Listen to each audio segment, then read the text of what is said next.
Good afternoon, everyone. This is Eric Allard with Tilson Homes, Senior Vice President, part of the fourth generation of the Tilson family. Welcome to Tilson Live. We are joined, as we are every week, by Director of Marketing, Executive Producer, all things wonderful about Tilson Homes and everything you see out there in the interweb, Mrs. Dawn Dantzler.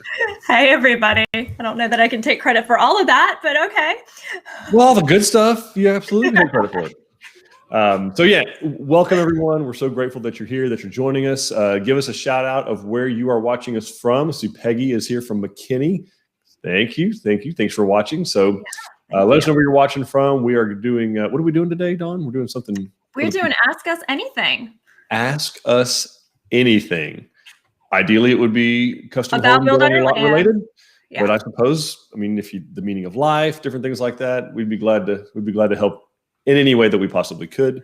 All right. Shout out from Austin, Texas. Glad you I'm actually not far from there right now. I'm actually doing this one, Dawn. I'm not at home. I'm not at my usual spot. Oh, okay.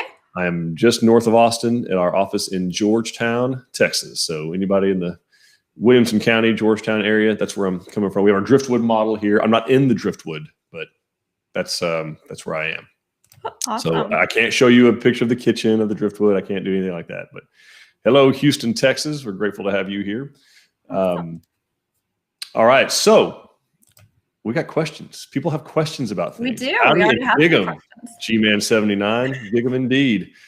Dawn, Yes. obviously, you know that we're very good friends. We are. And we try to stay friends. we do. And I want the best for you and your alma mater almost all the time. Except now. Except this Saturday. I'm not going to say I'm rooting for Notre Dame, So that would be wrong. If some way you could let the poor little Aggies find their way into the college football playoff, that would be really special for a lowly team like us. I don't have any control over that. The ACC even canceled my tickets, so. All right. So Kingwood, Texas, Round Rock, Tampa. We got people from all over. Allen, Texas, Carrollton, DFW Metroplex. So grateful y'all are all joining us. So we know we're very close to the holidays. Christmas is next week. I know. Can you believe that? I know. I actually can't, and I'm not done doing what I need to do. I'm still running around the state. So anyway, we're gonna make it happen. We got some really cool stuff. Tampa, Florida, Mr. Stephen McKee, grateful that you're here. So this will be the last one of the year. Is that right? This is our last. I think so. This is going to be the last scheduled Tilson one. We may have a surprise because kind of to what you were talking about with Christmas, and we're not quite done doing everything yet. We have very exciting news. We have one really big Christmas present to give out as a company. We talked to you guys a little bit earlier this year about the home that we're building for Operation Finally Home. We are actually able to turn that over to the family next Wednesday. Yeah. So that's super exciting. They'll be in their home for Christmas. Yes, we really did not know that we'd be able to get this done and pulled together before Christmas. So big shout out to Dave Yelovic. I know y'all have seen him on some of our videos. Dave, Energy Dave. We got to figure out a name for Dave. It needs to be a good alliteration. So it has to start with a D. It's very important. It does. Everybody, if you've got names for Dave, put them in the comments. We've got names for Dave. You've seen Dave in one of our videos doing all the energy and spray foam stuff and foundation stuff. We could need help with a nickname for Dave. Let's start talking. We've got questions stacking up. We want to visit with people about any questions that you have at all about building on your land, how the financing works, what needs to be done ahead of time, how long it takes, what are some of the things to watch out for. We are here to answer any and all of those questions. And again, whether you use Tilson Homes or not, we're just here to make it a better experience for you. We want the best customers for building a home are the most and best informed customers. They have the best experience. So we genuinely believe that, and we want you guys to have the best experience no matter where you are in America. We believe this is truly fulfilling the American dream, is building a house on your land wherever you want it to be. So let's get right into it, Dawn. What should we start with first? Well, Taylor is asking us how long it takes to go from pouring the concrete to framing. pouring the concrete to framing. Okay, well, that's a very specific time frame. So, and Taylor, thanks for asking. We're grateful that you did. And that actually can vary. It can go anywhere from a couple of days to usually no more than 2 to 3 weeks. And what it really depends on more than anything, weather is part of it, but also kind of the what the schedule of the framer is. So for instance, let's say that he's, working on or finishing up a job somewhere else. I mean, obviously we have more than one framing contractor in the state that we use, but if it's, but we do play favorites. We do play favorites. Yeah. We like to use the best. And so sometimes if that means waiting, 4 or 5 days or a week to get that framer on your job, we will do that. Now we'll be communicating that, but typically it's anywhere from a couple of days and then, all the way up to maybe 2 or 3 weeks is typically how long it is. Okay. Great. So Elizabeth is saying she just signed her contract with Tilson on Tuesday and is so excited. Thank you, Elizabeth. We're so excited as well. Saying seem to have some difficulty getting the answers to all of her questions. What is the best way to find out about our appliance packages? Okay. Well, Elizabeth, your salesperson's not alone right now on the appliance packages. So as with a lot of things during this pandemic, supply chains are heavily disrupted. So, and appliances happen to be one of those things. So now, ideally, they would have what our ordinary packages would be. So they do have that information in the design centers and in our price book information. So they've got at least what we were the appliance packages that we originally were intending to put in. in our program. But what is happening is assembly lines have gotten shut down all over the world, not just in the United States. And so some certain parts that go into some of these appliances, components, are hard to get or be long lead time. So what we have done in a few cases is customers, hey, this range or this stove has just about all the features you wanted. It maybe have a few extra over here, not quite as many. Would that be okay? Or we can wait 2 months to get the exact one, maybe. So, but definitely get a hold of your sales consultant. Let us know. Send us a private message. Find out who it is, and we'll be sure that they can get all your questions answered about your appliance packages, because we should have all that information. Yes. Okay. Nate is asking, in the midst of the pandemic, what is the current average build time? Well, Nate, so glad you asked. Thanks for joining us, and good to see you again, buddy. And it actually has been fairly normal. Now, we're still telling people 12 to 14 months because of some of these supply chain disruptions. But our average times have really not ballooned like we thought that they might. So we're actually hitting in that 10 to 12 month range, but that was before the new spike. Right. And regardless of how you feel about the new spike, the second wave, the second peak to the third wave, or whatever it is that we're experiencing right now, manufacturing facilities are in fact shutting down in a lot of cases. And so that's going to expand timeframes. And so, we have control over what we have control over, but lumber mills and manufacturing facilities for components for HVAC equipment and appliances and cabinet knobs and all that kind of stuff, all the hundreds of thousands of things that go into building your home, yes, there will be lead times on that. So I would still budget the 12 to 14 month time frame, but we've been hitting 10 to 12 month even during the pandemic. So yeah. And one thing that's definitely going to help you shorten that time frame is if you can be a little bit flexible. If your tile color suddenly gets discontinued, be open to considering something else. If we can't get the exact oven you wanted, if you're open to something else, that is definitely going to help you out in the time frames. Let's see. Elena is asking about the starting price for the Angelina B or D. Elena, you can actually see that on our website. Let me see if I can bring that up for you. Probably, show them on the website maybe, and because we need to know what county you're building in for sure. So there is a couple of ways. Let me share my screen. Oh, we're all going to. So we have all of our pricing is based on the county where you're building.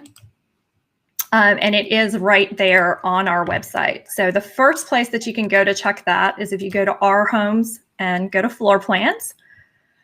You can pick your county right here in the dropdown. So let's say she's in Bear.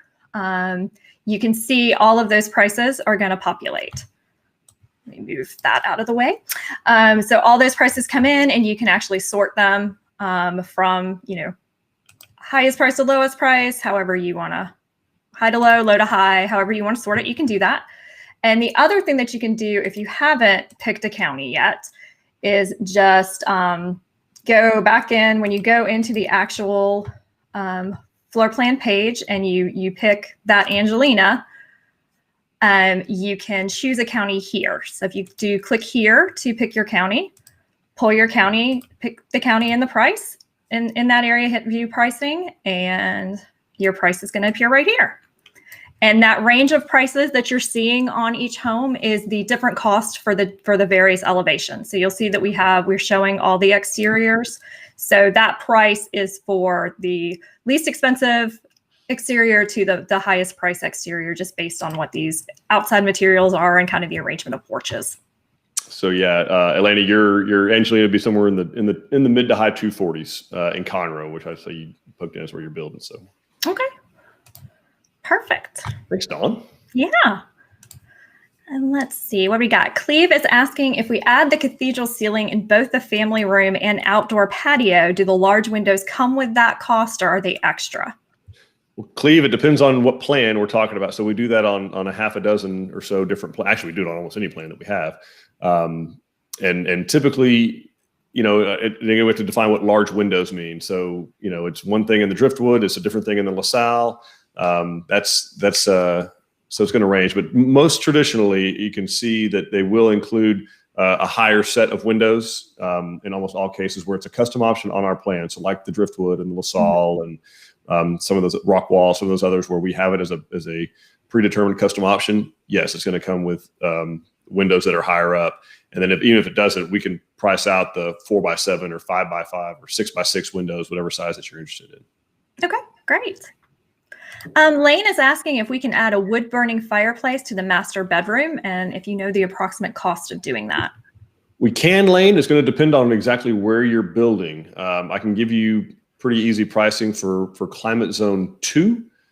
So where we're not doing a spray foam type of insulation program, a wood burning fire. I mean, it'd be the same price whether it's in a master or any other room. But your typical wood burning fireplace is going to start about the $5,000 range.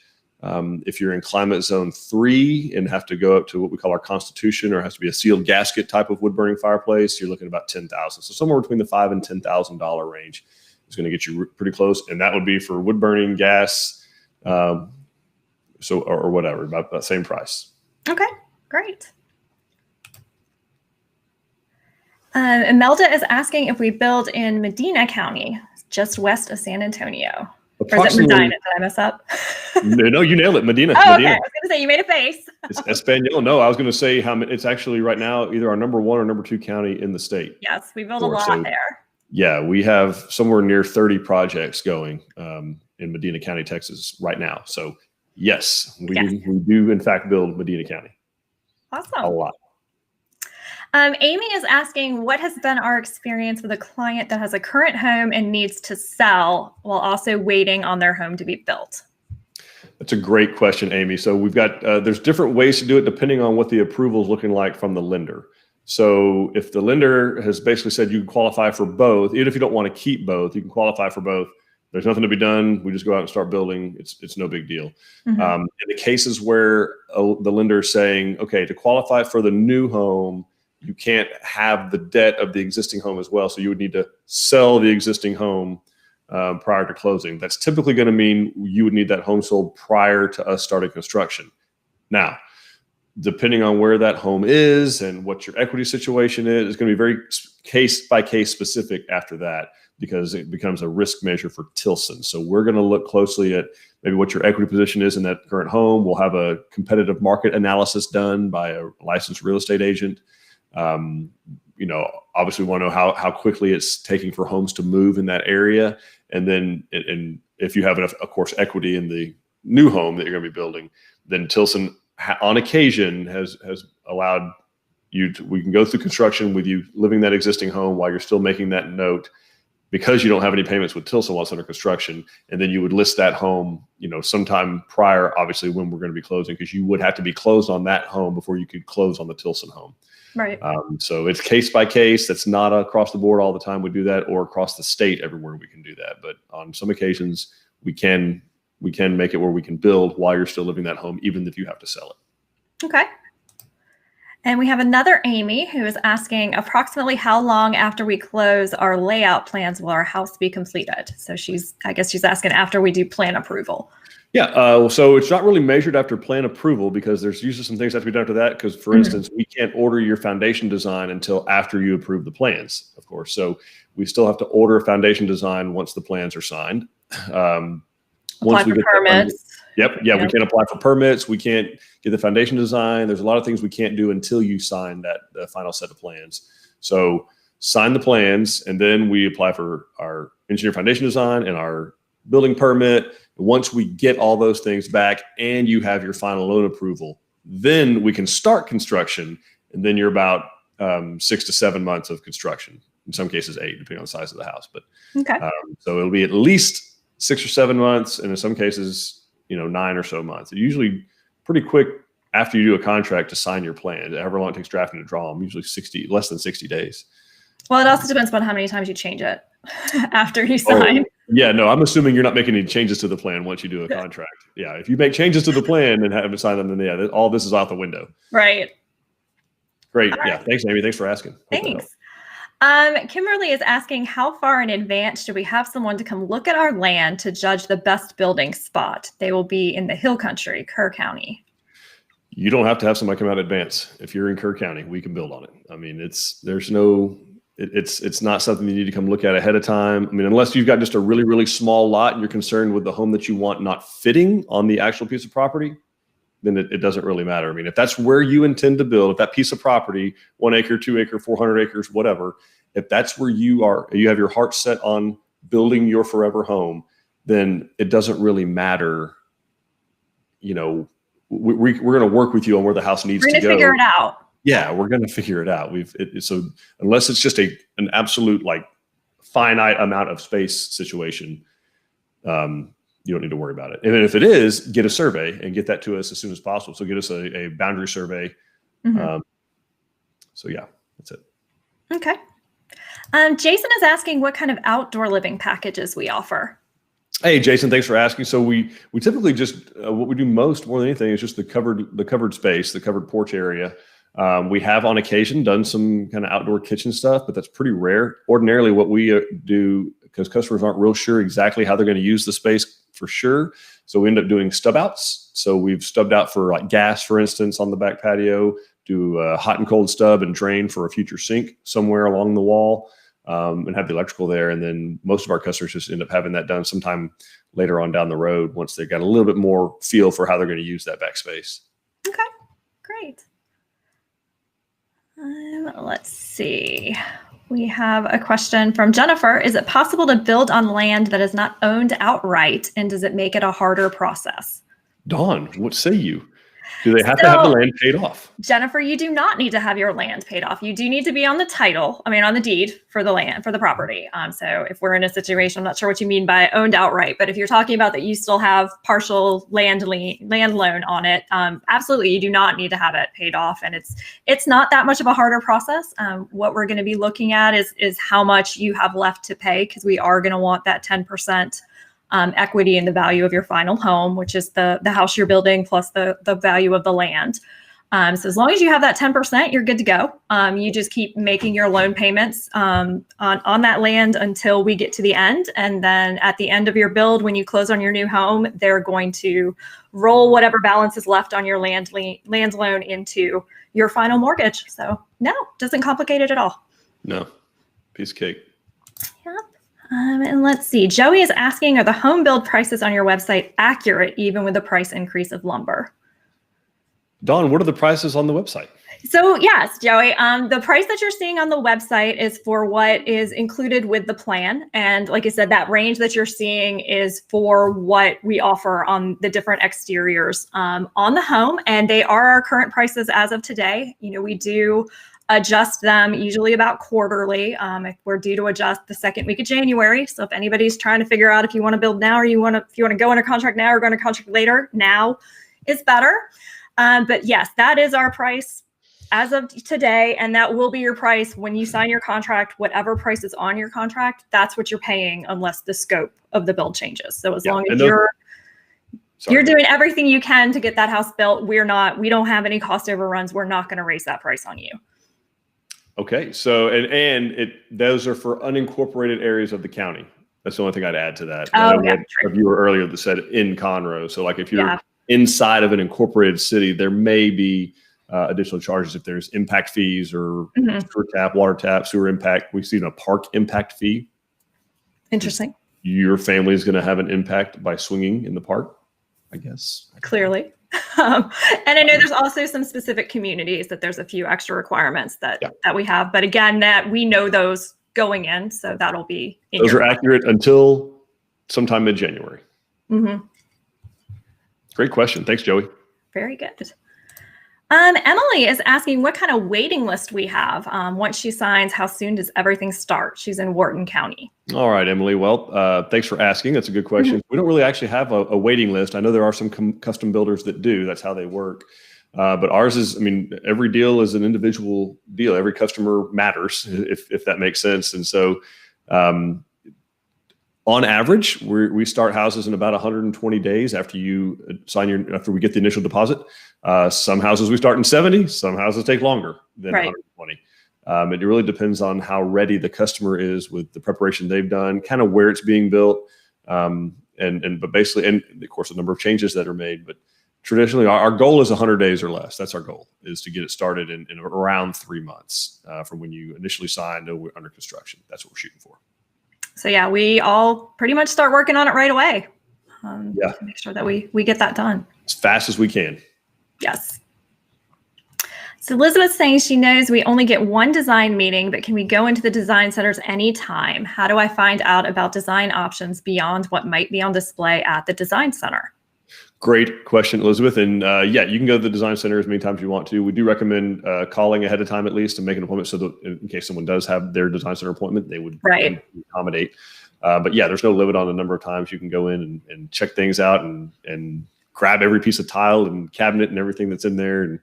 And really, I don't know about the design options beyond what might be on display. So, there's some things that we have online, like the sales consultants could have access to, like all of our lighting fixture packages and plumbing fixture packages, most of which are on display, but not all of them in the various design centers. So that might be one way. But if there's something, we'd probably need to see something specific that you're after.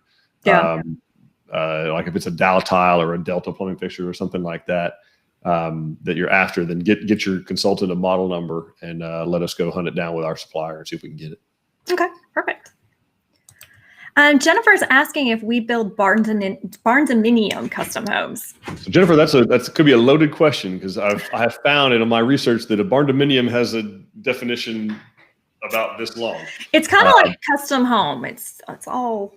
Exactly. Yeah. So if it's a custom home that you want to be farm style or ranch style or something like that, yes, we do it all day long. If you're talking about a metal building, like a metal storage building that has living area inside it, that's not something that we do. So if it's a farmhouse style looking ranch style porch on the front, even with, attached tall garage door or something like that, yes, we can do that. But if you're talking about an actual metal building, then that's not something that we're customized, that we're specialized in. Right. Okay. Lane is asking if we own an HVAC business that sells Lennox HVAC, can his company do that work? Would we deduct the price? Brown County. How would that actually work? The way it works, Lane, and it's case by case, we would need to see obviously copies of insurance, licenses, all that kind of good stuff. Because it's a very rare thing, obviously, that happens. But we have done that in the past. And what we'll do is actually hire you as the HVAC contractor. So we don't deduct it out of the price of the home. And we actually just, instead of using XYZ HVAC, that's a bad example, Joe's HVAC, instead of using Joe's HVAC contractor, we're going to use you as the contractor, and we would pay you exactly the way that we pay them. They actually get paid, as progression. So they get paid for a mechanical rough-in, and they get paid for mechanical trims and startup. And the reason we do it that way is because, and don't deduct it out, is because let's say that, something happened. Maybe someone approached you and then you sold the business between when you signed your contract and when it was ready to go in, or you won the lottery and got out of the business, or you heaven forbid, you or some of your contractors were hurt and you couldn't actually do the job. We want to be sure that there's still money in the contract so that we can pay someone to put HVAC equipment in your Tilson home. That makes sense. So that's why we leave the money in the contract and then just pay whoever the contractor is the contract. Hope that makes sense, Lane. Thanks for asking. Okay, great. Shelly is saying that we just broke ground on Tuesday in Matagorda County. Beyond excited to see the outcome and have an awesome builder, Michael. Shelly's enjoyed watching our videos. Thank you, Tilson. Thank you, Shelly. Right. Thanks, Shelly. That's very kind. You should be in there just in time for some really good fishing. Awesome. Let's see. Asia is asking, how would you actually start the process of getting a home built on your land? What are the requirements? Wow. Well, we have the next hour of our show will be devoted to Asia. No, Asia, thanks for asking. It's really a pretty simple process. The best thing to do is make an appointment with a design center. Go in, talk to a consultant, bring in whatever information you have on your land, deed, survey, any kind of deed restrictions. Bring that with you. If not, if you don't have that, we can help you go find it. Title policy, any of that kind of stuff. The requirements for us are a 10% equity position in the total value. So that's the value of your land plus the price of the new home. Take those two numbers, add them together. You need to have 10% of that number paid into the land in one way or the other. And then if you can get a loan from a lender, that's the only requirements for us. So great question. Hope that was simple enough. Yeah. Imelda is asking, do we have lots in Medina County to build a home on, or do we need to find our own land to build on? How's that work, Dawn? So how that works is you would need to find the land that you want to build on. We recommend a website called landsoftexas.com. It's just the best place that we know of to kind of start your land search because it's kind of like a Zillow, but only for property. So you're not going to get bogged down in everything else that the Zillow universe and real estate universe would have. But it's a good place. You can sort by county and look specifically for where you're seeking property. That's it. Perfect. Great. Let's see. Amy's saying she thought we couldn't make changes after we signed or else it would cost us. Well, that's the point. Traditionally. So what I was referring to is if like something came back in the design and you wanted to make minor changes, that's what I was talking about before you signed off on your plan, not major stuff, but things happen. Let's see. Jason is asking, what kind of experience do we have working with out-of-state clients? Pretty extensive. Yes. Yeah, we can actually now. We've done a lot of everything virtually. Of course, we have GoToMeeting, set up accounts for all the design consultants. We've done even color selections virtually. So we've got PDFs that are prepared for a presentation like that. We've even done out of country. One of my best customers that I ever had that we're still very, very good friends, the Thompsons, were in the UK.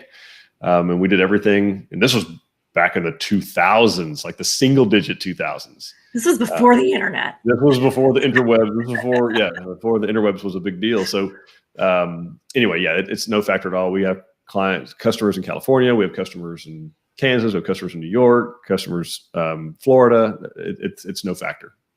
Great. Lane is asking, what documents should we take with us for our first visit to the design center? He fully owns this land. Lane, bring your warranty deed or whatever kind of deed you have, gift deed, warranty deed, general warranty deed, whatever you have there. A copy of a survey, if you have that, bring that with you. And then if you have a title policy from when you bought the land, bring that. You don't have to have had it, but if you do have one, bring that. Basically, any information you have regarding your property, bring it with you. Great. Denise is asking, what's the difference between a construction drive and a driveway? Great question. So Denise, that construction drive, what we mean when we say a construction drive is some type of all-weather access that we can either do. We can give you a bid and do that for you, or you can provide a way to have that done. It doesn't necessarily have to be your permanent drive, which would be the ladder, the driveway. In a lot of cases, some customers want asphalt maybe or concrete final driveway. If you're wanting something like that, we would simply say that's what we call a construction drive on the front end. We don't want you putting in a concrete drive and having us put, big heavy equipment. We don't want to mess it up. We don't want to mess it up. Concrete trucks, dump trucks, lumber trucks. So an all-weather access construction drive, which is typically just some type of a clay base with crushed rock, crushed concrete or crushed rock on top of it. That's really what we're after for the construction process. And sometimes those end up being the driveway, the permanent drive. You get done with that and get it just regraded after it's all finished, maybe dump another load or two of rock on it and get it nice and smooth. And I have a lot of customers that have a nice, beautiful white rock driveway going all the way up to their land. That's great. Or to their house. Wonderful. Hopefully your driveway's on your land. That's it should be. Nicole is asking if the price of lumber ever drops after a spike. So yeah, lumber is a commodity and it fluctuates, Nicole. So that's a great question. So yeah, lumber goes up, lumber goes down. It's kind of like crude oil. Oil goes up, oil goes down. The difference is right now that is only one very small contributing factor to the prices that are rising across the United States. What's driving the prices to rise across the country, including Texas, is supply and demand. It has some to do with lumber, but not that much. Because the reality is if it weren't lumber, it'd be something else. And when it isn't going to be lumber anymore, it will be something else. So for instance, lumber got a lot of attention because it was very sudden and somewhat unexpected. So it did take a lot of builders by surprise and it got a lot of conversation, but it's definitely not the only factor. No. So it's, we've been holding at bay trades, vendors, suppliers that are all screaming for price increase because demand hasn't stopped. Demand is higher than it's ever been in the history of home building that we've been tracking. And supply is almost as low as it's ever been. There's no glut of homes on the market, which is the biggest difference between what we're currently experiencing and when we went through the Great Recession of 07 to 09. The big difference was leading up to that Great Recession, there was a whole bunch of inventory. And so when the market went down, all this inventory was out there, which drove home prices down. Well, there is no inventory this time. Right. There aren't extra houses sitting around out there. And if you're not in the market to buy a resale or a new home, you don't know that. But if you're trying to buy either one of those things right now, they're not there. But it's everything else that's driving the price to go up. And we're not the only industry experiencing that. I was telling you, Dawn, looking at a new side-by-side, like one of the new things, and called up an old customer of ours who works at a dealer, and they ordinarily right now have 60 to 80 of those, the specific one I was after, on their lot, and they have 4 right now. By the way, none of which are the one I'm looking for. And it's because their manufacturer has been so disrupted by the pandemic. They're closing down for safety, or they're staggering shifts so they don't have workers close to each other, so they're not as able to produce as many widgets as they used to be. Those are the things in the supply chain, Nicole, that are driving the price up. And the reality is nobody really you don't really want home prices to drop. And let me tell you what I mean by that. I know it's a bold statement, okay? And I'm getting nervous just me saying this. No, it's true. You think you do, but you really don't. The only time home prices drop is during a recession. And I don't think anybody wants a recession. So we were kind of, this is the Case-Shiller U.S. Home Price Index from the Federal Reserve Bank of St. Louis. It goes back to 87, which was, I don't know if you know that, not a very good year for home building. In fact, the worst we have on record, which is why they came up with this index. But you can see right here, there was a recession in 1991. Some people may or may not remember that. It kind of flat, but this is home prices over time. Here's the .com bubble, by the way. Here's the .com and September 11th bubble. Look what happened to home prices. Kept going up. Why? Yep. There was no inventory. There wasn't inventory. So we had a .com bubble in 9/11 that happened here. Home prices still going up. Now here's that lead up to the Great Recession. So glut of inventory here. There's your home prices, but this is not new construction. Now, if you were one of the sandy states, Arizona, Florida, Las Vegas, in California, you saw prices drop because there was inventory out there that people weren't buying, so they had to drop the prices. And then there's the bottom, 2012, and then this has been ever since then. And here we are in 2020, and there is no inventory. That's the biggest difference between this point and this point. Yeah, it's complete and total lack of inventory. So, I'm saying all that to tell folks, I wouldn't bank on prices going down. And this is not, I'm not talking about Tilson. I'm talking about all new homes, sea to shining sea. The prices are not going to go down until demand slows or stops, which we don't see happening. You're welcome, Nicole.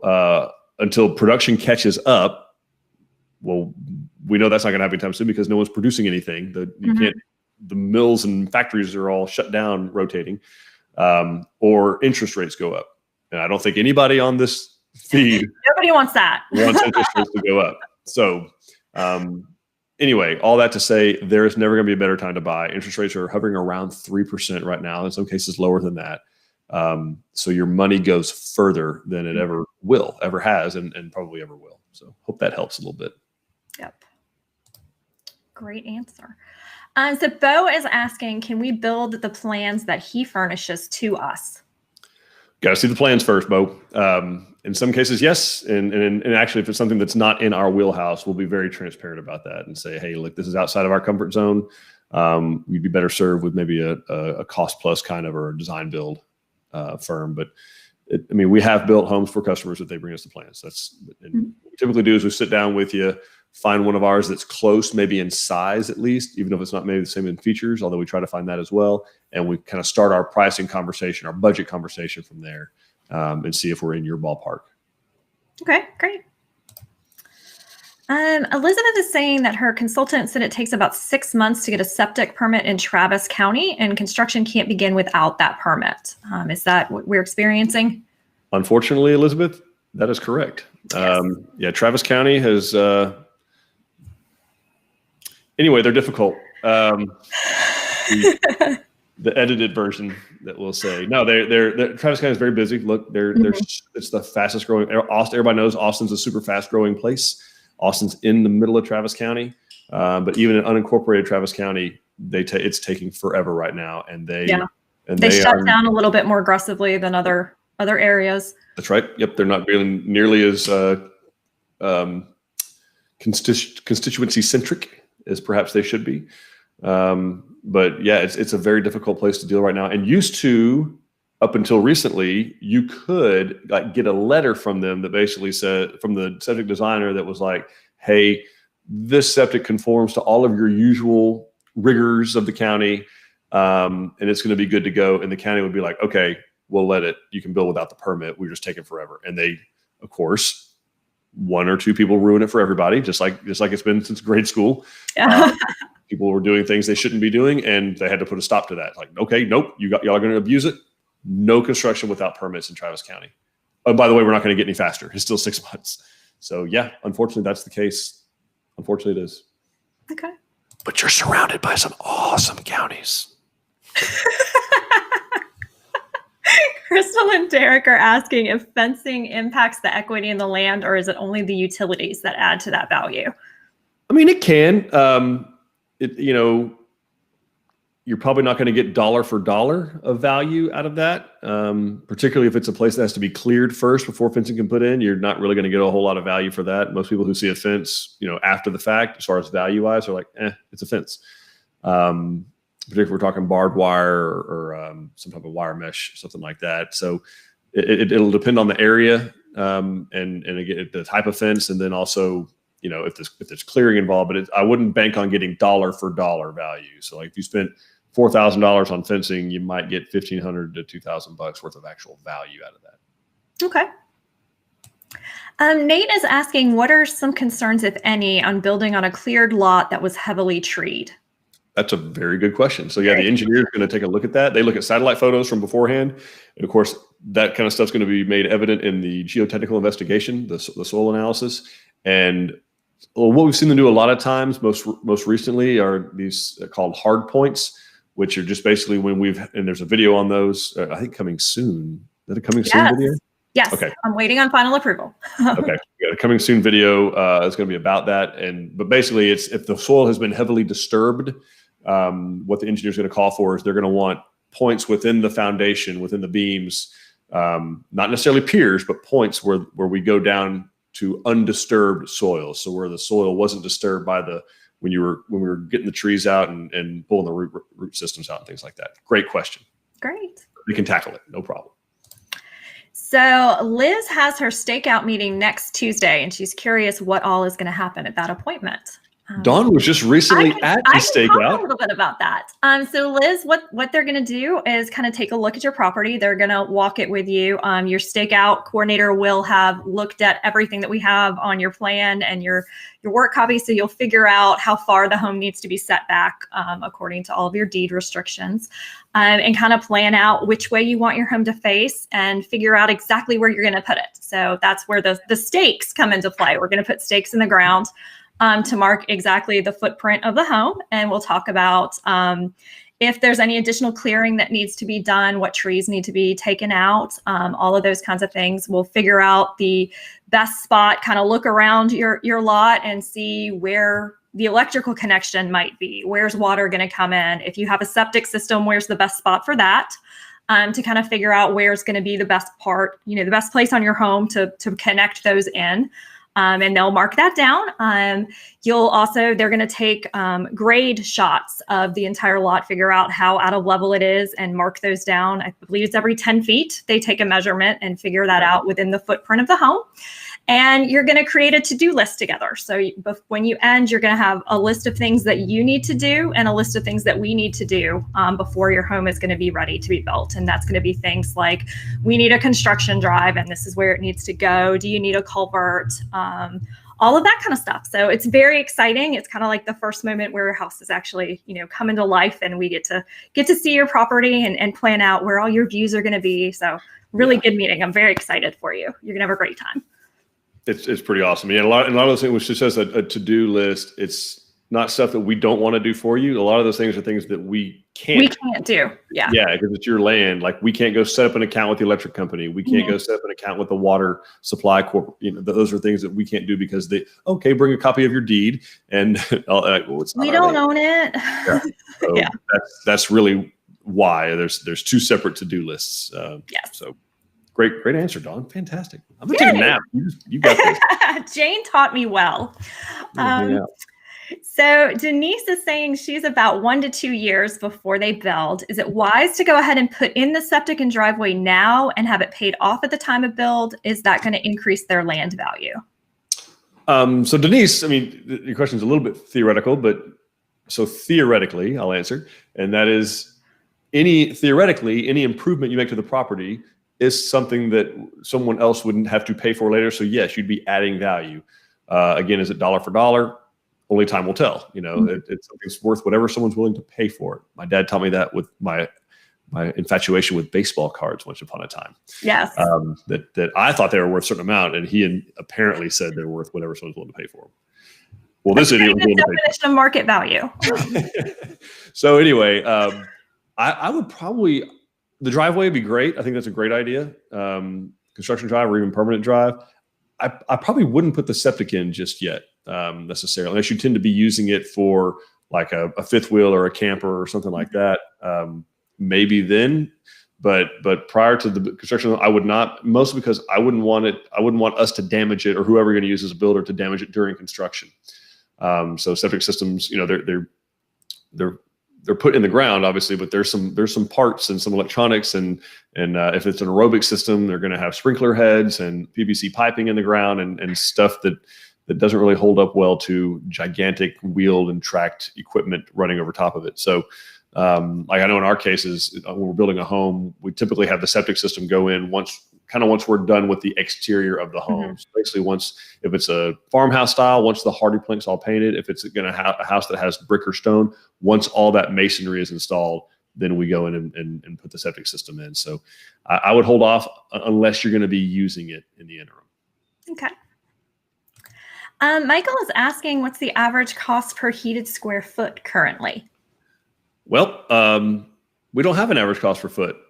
We don't. So every home that we build is priced based on the plan. So in other words, we have, I can show you 2 or 3 2,000 square foot houses that range in price maybe $100,000. And it has to do with amenities, shape of the house, complexity of the house, ceiling heights. And so we really don't have an average. But all the pricing is on the website for every single one of our floor plans. You can go on there and check on anything you want. I do like that he's specifying heated square foot, because it means he has figured out that some people try to put the garage and the porches in there when they're calculating their square foot. So yeah. bonus points for that part. But yeah, be careful pricing things per square foot. Yeah. Troy is asking what alterations we can make to a home to make it ADA compliant, and what is the approximate cost? Great question, Troy. So there's actually some different verbiage we're going to use. We're not going to call it ADA compliant, American Disabilities Act. That's more of a commercial term, like for a doctor's office or dentist office or storefront, Target, Home Depot.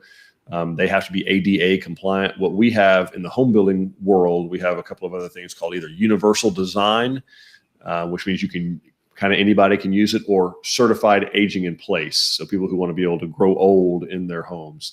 And for those situations, for universal design or aging in place, we can do ramps, we can do grab bars, we can do roll-in showers, we can do widened doorways, and actually the cost higher toilets. Yes. Oh yeah, higher commodes. Yeah. And all those things are, a lot of them don't cost anything, and some of them just cost. They're very minimal. They're not outrageous. Like, wider doorways, for instance, don't cost anything. It costs nothing because we just changed it on the plan before we build the house, and it doesn't cost anything. And then the ramps, you're just going to pay whatever the difference is. The finish that we have to do to make the ramps go up to the doorways, grab bars, and they'd be done to match your plumbing hardware. So all that kind of stuff we can absolutely do, and the cost is very, very minimal. Troy, great question. Great. Dean is asking, he's curious why there are large differences in price for models of comparable size. For instance, the Shiloh and the San Jacinto. So this kind of feeds into that price per square foot conversation we were having before, and it really comes down to the features within the homes. Yeah, Dean, it's going back. If you were to walk in, and we used to be able to do this because we had the Shiloh down in Houston at Tidwell, and we had the San Jacinto in spring, and you walk into those two houses and you're right. They're within 20, 30 square feet of being the exact same size. So we're talking like the size of a closet. But the Shiloh costs significantly less. It doesn't have quite the same features that the San Jacinto. It also has way less corners. So the San Jacinto kind of is almost horseshoe shaped in its design, whereas the Shiloh, if you look at it, it's kind of flat and straight across the back. Those are things that's why we price our homes based on the plan. So if we're building both those homes and they only charge per square foot, they would charge you the square foot price for the San Jacinto, the more complicated, the higher one, even if they're only building you the Shiloh, which is a little bit simpler.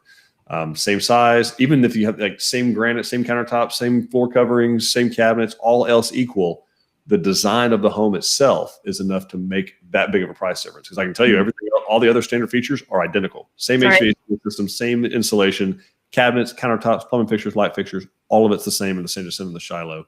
Just the design makes that price difference. Yep, absolutely. Jason is asking on the Fayetteville design, is the garage included with Elevation C? And if not, what would the cost be for Hill County? Okay, so I'm not sure if the pricing is one you got from the sales center. It may very well have. It depends. If it's on the website, the pricing would not include the garage. So I can get that for you real quick for the Fayetteville C. You said Fayetteville C, correct? Fayetteville C, yes. Okay, in luxurious Hill County. Hill County. So yeah, your base price is looks like about $331, and then the garage is about $39,000. So all in, you'd be close to about the 370 range for the Fayetteville C with an attached garage, about 370. Okay, great. Nicole is asking, when looking for land, any advice on making it easy to build? Well, out of a floodplain is always a good first rule. In fact, I would put that more important than elevation or slope of the land. You can actually get into more cost with land that's in a floodplain than even cost that's extremely out of level. So first and foremost, make sure it's out of a floodplain. Make sure that it has a clear and clean title. So open it with a title company. I know that has nothing to do with the actual construction, but that can be time consuming and costly. Sorry, she gave us more specifically in an incorporated area. Okay. San Antonio, Texas. Yeah. Lucky Sloan is Yes, great. We love Lucky. Yes. So, I check restrictions if you're building inside the city. Make sure that you can build what you want to build. So check the restriction. Our Bernie office has a lot of knowledge about Bexar County and the city of San Antonio. So definitely lean on them. They They can leverage a bunch of history. We have a ton. We've been building in that area since the 1960s, so we know a lot about building San Antonio and Bexar County. And the main things are going to be floodplain, and then after that, maybe elevation, topography, slope, and then title. That's it. And the rest will be little B. Okay, great. Robert is asking, how is Wise County on the same septic permitting, and how can he get a list of installers of septic systems? Robert, good folks in Decatur, Texas are much easier and less difficult to work with than Travis County, to put it lightly. So yeah, Wise County is going to be no factor, no problem.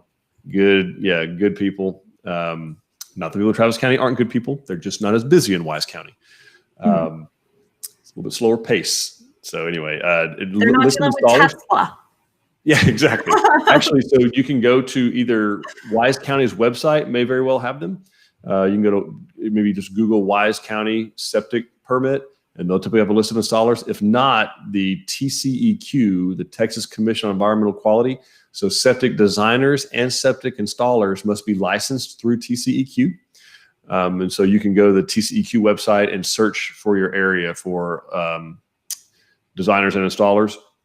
Also, probably a shorter way to get the list would be reach out to our Weatherford Design Center, because I know we build quite a few in Wise County out of that office. And my guess is David and Darla and the team there have a list of folks you can speak to that our customers have used in the past. So maybe start there. And all that big long answer. Just go there. Let's start with the easiest thing. Okay, so Robert is asking if the buyer is responsible for the construction driveway. It can be either one of us, Robert. So it's in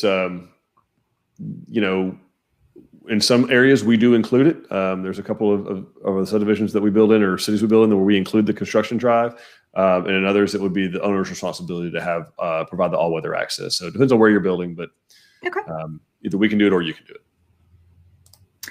Troy is saying he's not exactly sure where he wants to locate his home on his land. Can we help with that and make recommendations? We can. It's going to take, you may have to be a little bit patient with us, because we're going to service, obviously, our customers that are on contract first. We're actually obligated to them and of course want to help them, but we want to help our prospects too, folks that are looking at us. And so you might just have a little bit longer of a wait, and maybe until one or two of the stakeout guys are maybe in the area where they could help make recommendations. So, but the reality is we actually do that at the stakeout appointment as well. I mean, some people they have their heart set on exactly where it's going to be located. And then we do the agreement and make the change to the plans and get all that done. And we have that stakeout appointment right away. We get out there, and then we end up moving it 20 feet this way or 400 feet that way. So it doesn't have to, you don't have to have exactly decided where it's going to be before you can come in and do an agreement with us and put that deposit down. So. Okay. Rusty is asking how often we add or change floor plans. So we add a couple every few months or so. We added one earlier this month. The Granbury is our newest plan that we just added in. And I know we have 2 or 3 that we're planning to launch in first quarter. Right now, we were being a little bit more aggressive with it, but we sold a lot of homes. So our design and drafting team is more focused on that than launching new plans. But changing floor plans, we do all the time, because every single customer who builds one of our homes usually makes a change. There's only been a couple that we build as exactly they're drawn as you see them on the website. So we change them a lot. Yes. And Dawn's actually on that team, which is why I deferred to her to answer that question. So Angelica is asking, if we sell our Tilson home, does any coverage offered by Tilson transfer to the new owner? So I'd want to double check on this, but I believe that the structural warranty is still in effect, the 10-year structural warranty. So we could double check that it's in the structure paperwork. It's in your paperwork in the home warranty, whether it does or not. But I'm almost certain that it does, but I'm not 100% certain. I'm like 83.5% certain. And then I think there's a handful of product warranties that go as well. So. All right. Peggy wants to take the conversation back to septic. She has a septic permit and company lined up for install when the time comes. They are trying to get us on their future schedule. Their Livingston model will be done around June or July, pending weather. So will Tilson let her know when to get that scheduled, or at what point during construction should they let the septic company know? Yeah, so your building superintendent's going to let you know when that needs to be done. But what I said a little while ago, Peggy, you're going to want to be looking basically when we're done with the outside of the home, with the exterior of the home. That's when it's a good time to start kind of asking about, okay, let's start getting on the schedule.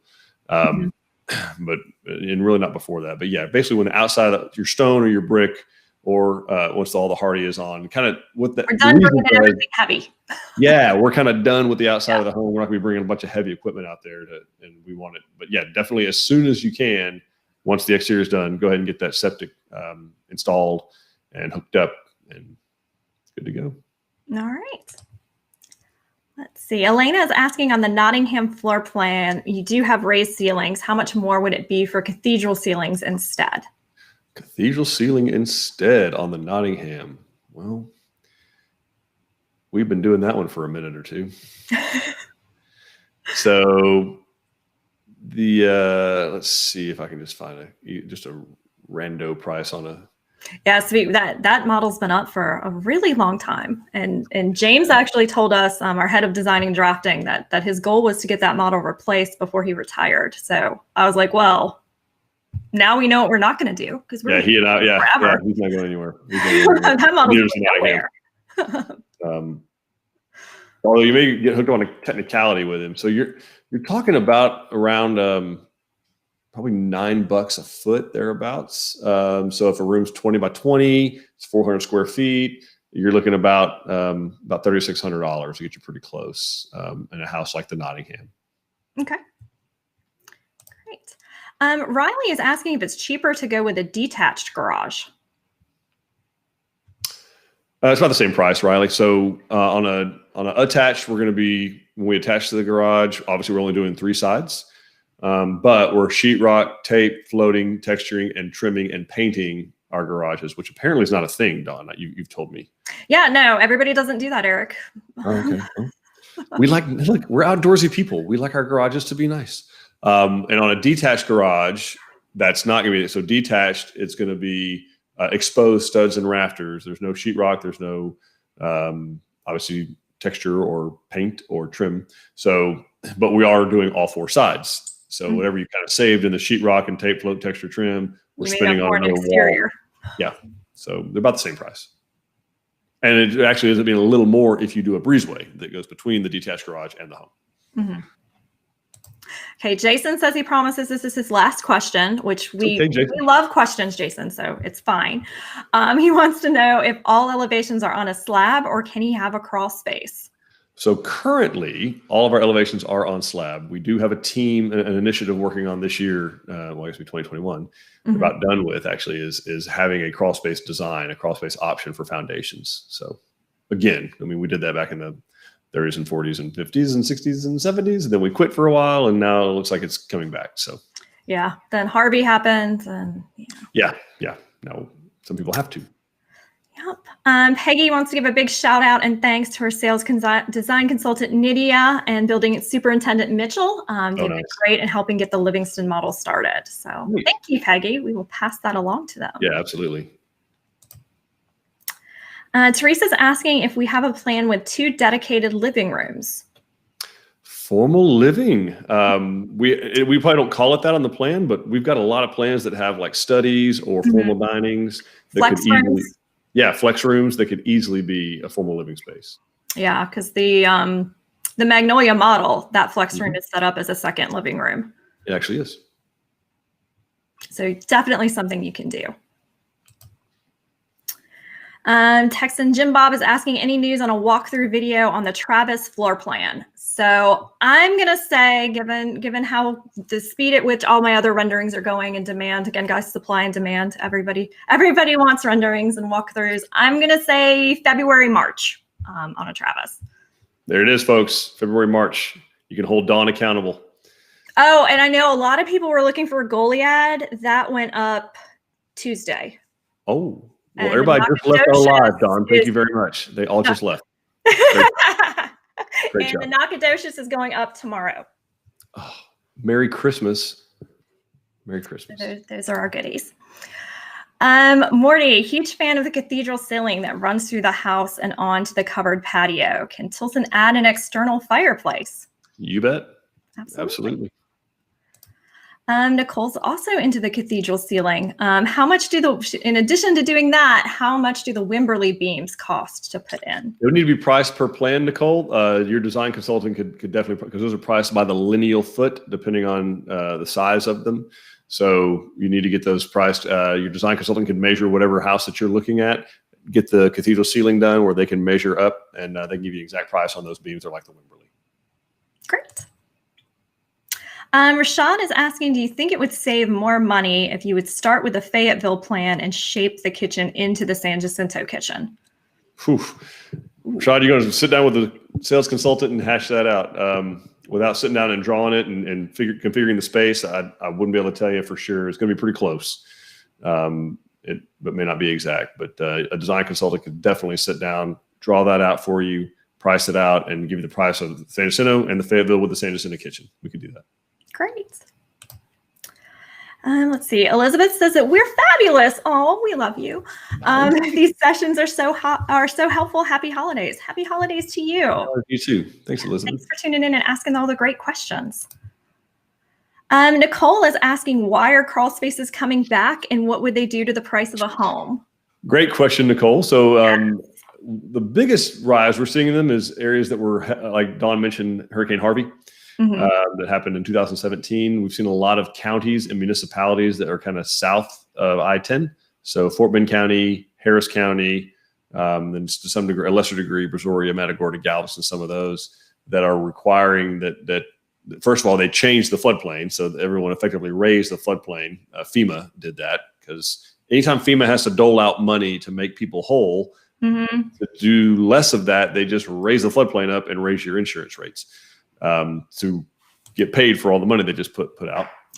And when they do that, some counties will start saying, okay, well, hey, look, no more than can you build, you can't bring dirt or slab into the floodplain. If you're going to build in the floodplain, you must elevate the home where water can move, can convey, mitigate underneath. So you have to prove to them that you're going to allow water to go underneath the home instead of displacing it. So that's right. And they're probably going to be about the same. They're not going to be any less, most likely, because what we're going to save in slab work and dirt work, you're going to pay for in engineering and I-joist and I-beams and treated material and insulating the bottom of the home, which we don't have to do with a home on slab. Okay, makes sense. Laura is asking if there are any plans to replace or discontinue the Shiloh plan. No. I love the Shiloh. The Shiloh is great. We will probably do a little bit of like a refresh on it in a couple years. We're going through the entire portfolio and redoing them, but we're not quite to the Shiloh yet. She may get a facelift, but she is not getting discontinued. Fair enough. I'll remember that when it comes time to name something with her wrinkles that are up here, but we're not. Maybe we should just build another model. Then it'll stick around. Could happen. Ooh. Rashad is asking, how does Tilson land appraisal work? That's a great question, Rashad. That's a good question. Yeah, actually, who ends up ordering the appraisal is the lender. So whatever lender you end up choosing, whether it's one that we refer to you or someone else, they're actually going to be the ones that order the appraisal. And they don't want to take our word for how much the house is. It turns out they won't just tell third parties who they want. Yeah. That's a legal thing, they say. So yeah, it's a federal guideline, a Fannie Mae guideline, actually. By the way, when federal says guideline, it's a thing. It's a rule. Yeah. So the way it works is we give them a full set of plans and building specifications. So everything we're going to be putting in the home, what type of insulation and floor coverings, all that kind of good stuff that's being done, and a set of plans. And they're going to give those plans and those specifications and a map to an appraiser, and he or she's going to drive out to your property and get comps or comparable sales in the area as if the home were built today, and ascertain a value of what it would sell for if it were built today. not based on what it costs necessarily, although that plays into it some, but based on what other homes in the area are selling for. So actual closed jobs. So what we were talking about before, it's only worth as much as somebody else might be willing to pay for it. That's right. That's right. So some areas it appraises for much, much, much more than what our houses cost, the contract amount, and sometimes it appraises for less, depending on what else is in the area. So that's how the appraisal works. That's actually something the person who was asking about tips for land and making it easier to build your home. That's something you might want to take into consideration. Do a quick look real quick to make sure that the houses that have been selling around that property are similar to what you want to build. Because unless you're paying cash, you may have an appraisal problem. That's true. Yeah. And a real estate agent can pull a competitive market analysis or CMA and show you what has closed. Great. Let's see. Angelica is asking if it costs more to build the fireplace on the exterior than it would to put it in the interior. So it depends on what kind you're doing on the interior, but traditionally, yes, it's going to cost more on the exterior, but that's because Tilson is going to use, and not everybody does, but they should, we're going to do a stainless steel fireplace if it's exterior. Whereas on an interior one, it would not be a stainless steel box. It would just be a steel box. But on the exterior, we are going to use a stainless steel. So that's going to cost more than your ordinary wood burning fireplace. Okay. Makes sense. Stainless steel rocks. That's why. And Teresa's asking, what was the name of the new plan? The Granbury. It is a 2-story home. Named after a beautiful town and lake. Yes. Just south of Weatherford. Yeah, classic series, all named after water. So yeah, and that is all the questions I'm showing. So if I missed anybody, post it again so we can see it. Yeah, we'll do a warning. So anyway, we hope everyone got something great out of this. Thank you all so much for watching us and supporting us all year. Oh, we got one sneaking in. In the San Jacinto model, could you get rid of the bar and pull the sink and the dishwasher into the island? So I know there's definitely an alternate kitchen design that gets rid of that bar and makes it a bigger island. Does the sink and the dishwasher go? Yes, yeah, that's what it puts. It's exactly what it does. So yeah, Rashad, if you get on the website, look at the interactive floor plan that's there, and you can pick alternate kitchen, and you'll see what that design looks like. Awesome. All right, so thank you guys so much for watching, and not just today, all year long. Thank you for supporting us, for supporting our family, and we were so grateful to have you. Thank you, Dawn, for pivoting to this back in March when we didn't know how we were going to get to talk to our people anymore. Yes. So thank you for doing this. This has been awesome. I've enjoyed meeting everybody this year, and look forward to more of these next year. Yeah, this has been cool. So thank you all so much for supporting us. We can't wait to do more of these with you. Please send us your questions. Of course, we have all of our mediums you can speak to us on. We've got the website. So I got a guy asking about the online design center. Yeah, it's called the website, tilsonhomes.com. And we have our Instagram page. We got our Facebook page. We've got YouTube. And of course, all of our locations are open 7 days a week. They will be closed Christmas Eve and Christmas Day. They'll also be closed New Year's Day. Oh, humbug. But we open apart from that. So go see them, support your local businesses, support your local design centers, go see them, talk to them. We can't wait to see you guys and meet you. We want to build the home of your dreams, and we genuinely hope to soon make you part of the Tilson family. Bye, guys. Thanks, everybody.